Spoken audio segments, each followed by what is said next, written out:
আপনি শুনছেন গল্পের ভুবন। আজকের গল্পটি আমাদের এক শ্রোতা পাঠিয়েছেন, যিনি নিজের নাম প্রকাশ করতে চাননি। আমি চেষ্টা করেছি তার পাঠানো গল্পটি ঠিক যেমন আছে তেমনভাবেই আপনাদের সামনে তুলে ধরতে।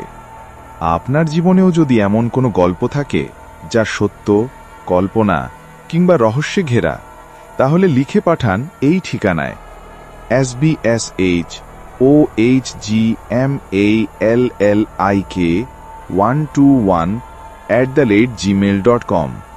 চলুন শুরু করি আজকের গল্প।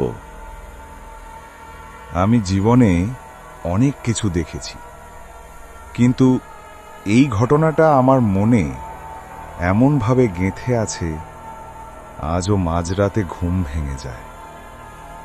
আজ যা বলছি সেটা কোনো গল্প নয়, এটা একেবারে সত্যি। হয়তো বিশ্বাস করবেন না, কিন্তু আমি জানি, আমি দেখেছি। 2017 সালের এক শীতের সকাল। আমি তখন আমার গ্রামের বাড়িতে ছিলাম, দিনাজপুরের বিরামপুরে। সেই সময়টা ছিল খুব শান্ত, ঠান্ডা কুয়াশায় মোড়া সকালের মতো নিস্তব্ধ। আমাদের বাড়ির পেছনে কিছুটা দূরে এক ধান ক্ষেত, তার পাশেই একটা পুরনো টিনের ঘর।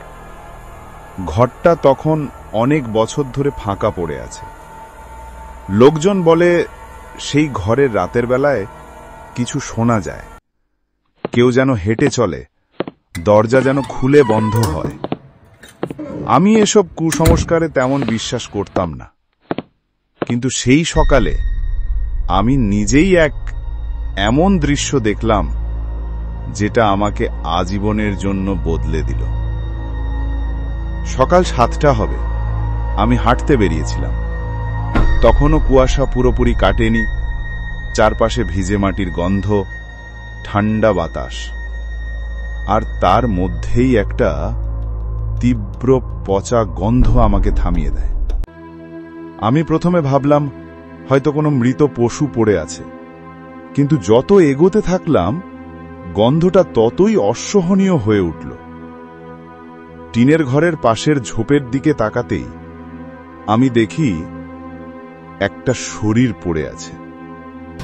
না, এটা কোনো পশু না, এটা ছিল একটা লাশ।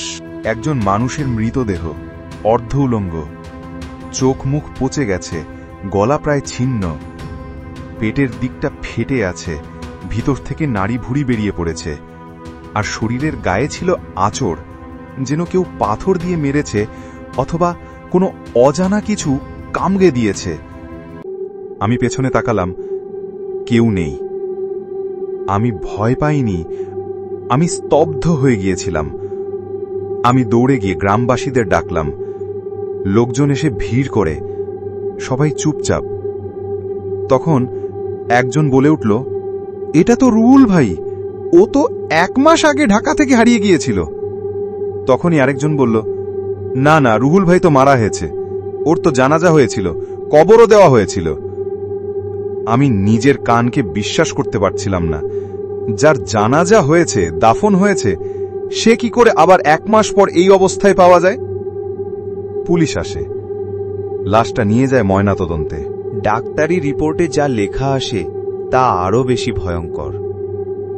লাশটির মৃত্যু হয়েছে মাত্র 2 দিন আগে, মানে সে মরে নাই 1 মাস আগে, সে মারা গেছে এখন। তাহলে কবর দিলাম কাকে? রুহুলের মা একটাই কথা বললেন, আমার ছেলে মরে নাই, জানাজার দিন রাতেই আমি ওকে ঘরের পাশে দাঁড়িয়ে থাকতে দেখেছি। ও কিছু বলেনি, শুধু তাকিয়েছিল। আমরা সবাই সেদিন কিছু বলার ভাষা হারিয়ে ফেলেছিলাম। তারপর সেই টিনের ঘর বন্ধ করে দেওয়া হয়। তবে আজও মাঝরাতে অনেকেই বলে সেই ঘরের পাশে দাঁড়িয়ে একটা ছায়া দেখা যায়। কেউ কেউ শুনেছে, কেউ ফিসফিস করে বলে, আমি মরিনি, আমি ফিরে এসেছি, আমার কবরটা খোঁড়ো, আমি এখনো আটকে আছি। আমি জানি এটা কোনো গল্প না, আমি নিজের চোখে দেখেছি। আমার জীবনের সবচেয়ে অদ্ভুত, সবচেয়ে ভয়ঙ্কর অভিজ্ঞতা।